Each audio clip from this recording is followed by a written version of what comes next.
Bonjour à toutes et à tous et bienvenue dans le Fantastic Cast, le podcast qui vous parle de cinéma fantastique. La fin du calendrier, Roman, la toute fin, comment ça va ? On arrive. Ça va bien. Alors, le film du jour qui est donc 3615 Code Père Noël de René Manzor, si je ne dis pas de bêtises, je n'ai pas de notes sous les yeux, j'en suis extrêmement fier. Alors, tu dis une bêtise. Enfin, yes. Oui et non. René Manzor est un pseudonyme. Tu nous en diras plus tard. Oui. Alors, c'est le troisième film français, réalisé par quelqu'un de francophone, dont on traite ici. On avait déjà eu Dead End, qu'on avait tous les deux cordialement détesté. On avait eu le calendrier, qu'on avait tous les deux cordialement haï. Et donc, est-ce que celui-ci va peut-être enfin relever le niveau ? Toi, je sais que c'est un film que t'aimes plus que moi, a priori. C'est un film que j'aime vraiment plutôt bien. Je me le remate à peu près tous les ans, à chaque période de Noël. Et alors, j'en avais entendu parler... Ça devait être en 2017, à peu près, au moment où le Shaky Film, on avait fait une restauration. Mm-hmm. Et je découvre l'existence de ce film avec une bande-annonce au pif.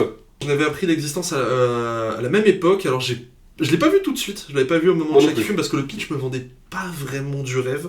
Et j'ai dû le voir, il doit faire partie de cette longue liste de films que j'ai rattrapé pendant le Covid, je pense, me connaissant. D'autant plus que, à l'époque, je n'allais pas du tout en festival de cinéma parce que c'est le moment où j'étais en Allemagne. Ouais. Quoique, 2017 tu dis ? Ouais. Ok, donc c'était juste avant que je parte en Allemagne, mais j'y allais pas quand même à ce moment-là. Mais donc voilà, c'est un film que j'ai découvert globalement sur le tard, d'autant que c'est un film qui est sorti en 89, Ouais. un an avant Maman j'ai raté l'avion, et ce détail a son importance. Pourquoi, Roman ? Là c'est le moment où tu nous fais le pitch. Pourquoi ? Parce que le film nous parle de Thomas. Thomas, c'est un jeune garçon... Ingénu. Ingénu, avec une daronne bourrée de thunes. Elle est directrice du printemps et elle a une espèce de manoir en banlieue parisienne Thomas de Frémont, pour le nom complet. que le gamin a aménagé avec des pièges, des trappes, tout ça, et avec une pièce secrète qui a des jouets sur plusieurs générations apparemment. Et il va communiquer par Minitel. Bonjour, je suis daté. Ouais bah ça... Il va communiquer par Minitel avec un monsieur bizarre qui prétend être le Père Noël. Et Thomas va communiquer alors pas son adresse, mais il va communiquer le taf de sa mère à ce Père Noël. À ce bonhomme qui va se dire qu'il y a peut-être des sous à se faire, quoi. Voilà, et donc il va s'infiltrer dans la maison, et pour une raison qu'on découvrira, qui est assez bizarre. Bah dévoilons-la tout de suite, parce que je pense que c'est dur de parler du film si on spoile pas. D'accord, il joue à cache-cache. Dans l'idée. Il joue à cache-cache. Pour le coup, tu parles du Minitel, effectivement, moi c'est un film qui, je pense, vieillit à la fois très mal et en même temps de façon qui est pas si désagréable que ça. Très mal, c'est-à-dire que c'est un film qui est, bon, tu l'as dit, qui est marqué par l'élément du Minitel qui, pour nous, jeunes millennials détestables, est totalement inconnu, et qui a une forme de modernisme de son époque qui fait qu'il est naturellement condamné à vieillir. Typiquement, on peut penser... Alors, c'est à peu près à ce moment-là, mais qu'il y a Terminator 1 qui sort, si je dis pas de bêtises. Il me semble que Terminator 1 sort en fin des années 80. Il sort en 84, Terminator 1. Pardon. Mais dans cette époque-là, donc le premier Terminator qui est un film qui, je trouve, vieillit pas très très bien, notamment à cause de sa foutue scène de boîte de nuit. Et là, accessoirement, boîte de nuit qui implique du coup la mode vestimentaire et capillaire de l'époque. C'est exactement ça, c'est que les scènes de boîte de nuit, ça te cristallise une époque étant donné que tu as tout ce qui est censé être cool à l'époque et qui donc devient waouh, c'est typiquement même un film que j'adore comme Doom Generation ou Nowhere. Doom Generation qui démarre par une scène de boîte de nuit avec, cette scène est absolument exceptionnelle, qui te pose un jalon temporel à peu près instantané. Et également, je trouve que le film est marqué par cette espèce d'essor de la culture techno française, de ce moment-là, qui est moi une culture que j'aime bien, mais qui à nouveau marque son temps. Et donc voilà, alors également, autre élément que je tiens à noter, tu dis que la daronne est vraiment pétée de thunes. C'est totalement vrai, d'autant que fin des années 80, la France est encore sous Mitterrand, qui avait été élu en 81. C'est ça, ouais, on est sur sa fin... Et donc tu as encore une certaine prospérité, mais qui commence à avoir des petites inquiétudes économiques qui se confirmeront par la suite avec des époques plus récentes et qu'on aura connues. Et je trouve que le film arrive à illustrer avec plus ou moins de finesse, mais arrive à illustrer de façon assez maligne ce choc des cultures qui s'amorce. Mais du coup, en parlant de choc des cultures et de personnes qui refusent de vivre avec son temps, est-ce qu'on parlerait pas de la famille qui est derrière ce projet ? La famille Lalanne. La famille Lalanne, parce que oui. Alors là, on va parler de personnes qui refusent de parler avec son temps. On va parler de. Il est anti-vax, si Il je est dis pas de anti-vax, bêtises, il est complotiste, voilà, ouais. il a tout ce qu'il faut. Et il fraude le fisc. Je crois que c'est un de ceux qui fraude le fisc. Parce que oui, quand t'es pété de thunes, riche et débile, généralement tu l'es pas à moitié. Mais donc, oui, parce que le film est produit par Francis Lalanne avec une musique composée, non pas par Francis, Dieu merci, Ouais, fort heureusement. mais par Jean-Félix Lalanne. René Manzor étant un pseudonyme pour René Lalanne. Ah ça, oh putain. Et l'acteur principal, Alain Musy, est également un pseudonyme pour Alain Lalanne, qui est donc le fils de René Manzor et le neveu de Francis. Putain, même moi qui mate du film, qui mate énormément de cinéma indien, j'ai honte. Mais alors surtout, il faut savoir que Alain Musy, donc Alain Lalanne, est devenu après ça artiste VFX. Et un bon ou un mauvais? Genre il a fait du Snyder ou il a fait... Il a bossé sur Avatar, Edge of Tomorrow, The Dark Knight, Gravity, ouais. Splice, The Batman, Independence et Résurgence, Suicide Squad. De James Gunn. Ah oui, donc des trucs ultra solides quand Oui, même. mais aussi Aquaman 2, En eau très trouble, Slenderman, Black Widow, les deux Rebel Moon, et Astérix aux Jeux Olympiques, où joue justement Francis Lalanne, qui s'appelle dans le film, attention, Francis Lalanix. Parce que ouais, quand tu l'es drôle, tu l'es... Ouais non, il l'est pas.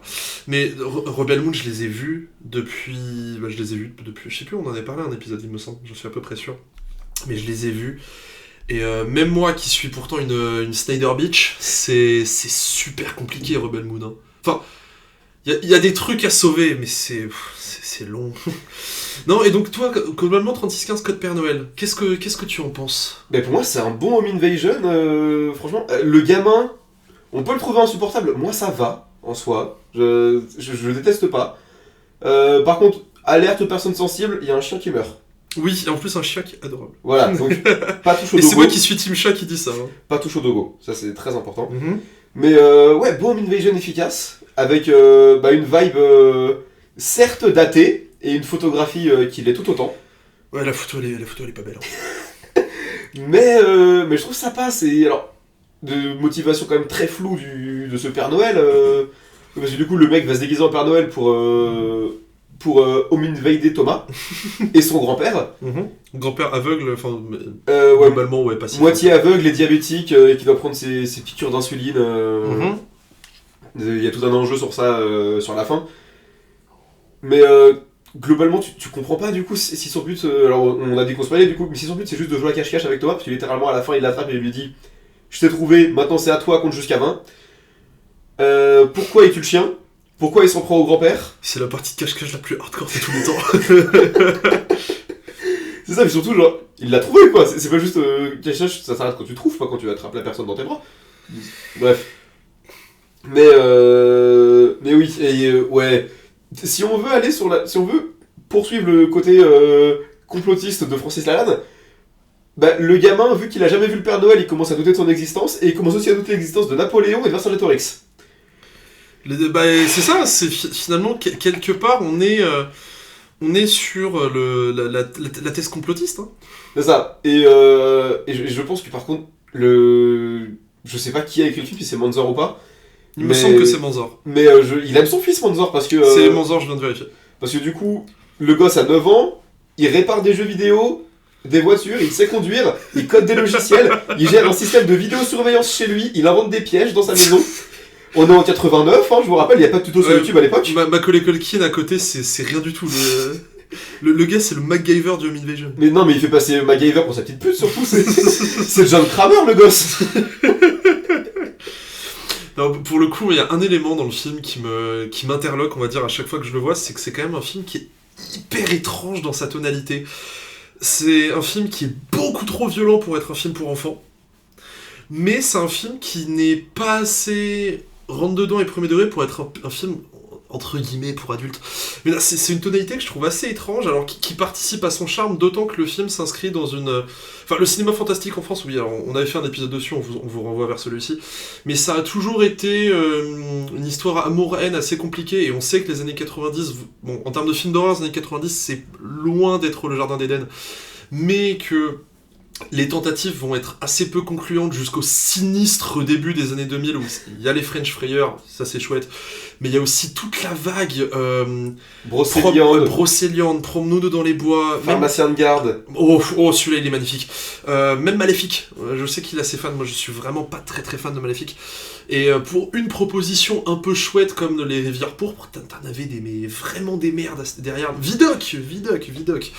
Et j'ai l'impression que quelque part 3615 pourrait être un aîné de ces films-là, de cette vague-là. Alors, ça reste, je trouve, pas forcément grand-chose. C'est un Maman, j'ai raté l'avion version bourrine, d'autant plus que si je ne dis pas de bêtises, ça a plus ou moins été avoué à demi-mot que c'était effectivement ça. Il y a du coup, je crois que le 3615 passe à Cannes, si j'ai pas de conneries. Oui, et c'est à ce moment-là que, il me semble... Soit John Hughes le repère. C'est ça, et John Hughes qui est donc producteur et co-scénariste, il me semble, de Maman, j'ai raté l'avion. Oui, c'est ça, qui est co-scénariste dessus. Mais c'est un film que j'aime plutôt bien. J'ai pas forcément, en fait, c'est pas forcément un de mes classiques de Noël comme peut l'être, je sais pas, par exemple Krampus, mais c'est quelque chose que je trouve plutôt sympathique, d'autant plus que c'est une proposition qui détonne et qui est tellement étrange dans la façon qu'elle va avoir de traiter cette espèce de conte de Noël bourrin, que c'est, moi, par nature, c'est quelque chose que j'ai envie de défendre et quelque chose que j'ai envie de retenir. D'autant plus que, de ce que j'ai trouvé, à sa sortie, ça avait pas vraiment été reconnu à sa juste valeur, le côté trop violent pour les enfants, trop simplet, trop conte de Noël vraiment pour les adultes. Donc où est-ce que ça se place ? Et ça a vraiment été réhabilité et remis en avant plus récemment, notamment grâce à la sortie en Blu-ray du Chat qui fume. Donc personnellement, c'est pas un de mes classiques, mais quelque chose que j'apprécie malgré tout. Et alors, on parlait du Chat qui fume, l'édition est évidemment plus disponible depuis très longtemps, si vous trouvez des revendeurs, c'est hors de prix. Par contre, Vinegar Syndrome, on a édité un 4K, avec du coup le Blu-ray. D'autant plus, alors pour le coup, le titre anglais, ce n'est plus 3615 Père Noël, c'est Dial Code Père Noël. C'est Deadly Games, Dial Code Santa Claus. Dial Code Santa Claus, voilà, merci. Ou Game Over aussi, je viens de regarder. Game Over aussi, possible. Ok. Donc voilà, sympa, mais en fait, ce qui est paradoxal, et je pense qu'il souffre de la comparaison, c'est que je préférerais toujours plus Maman, j'ai raté l'avion, même si la comparaison peut paraître un peu bête, mais je pense qu'elle est évidente face à ce film-là.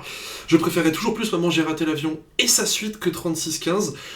Non pas que je déteste 3615 du tout, mais vraiment Maman, j'ai raté l'avion, c'est des films que j'aime beaucoup, mais parce que je pense que je préfère l'esprit bon enfant, un peu insolent, mais finalement vraiment... Très John Hughes au final. Ouais, c'est ça. Je préfère l'esprit de John Hughes à à 3615 qui a un côté un peu plus bric-et-broc. Je trouve d'autant plus que, tu en as parlé, moi je trouve l'enfant de 3615 vraiment pas cool.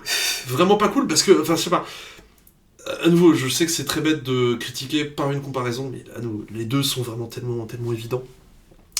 D'un côté, j'ai Macaulay Culkin, gamin certes un peu insolent, mais qui malgré tout, je trouve, a un vrai charme et une vraie impertinence que j'apprécie.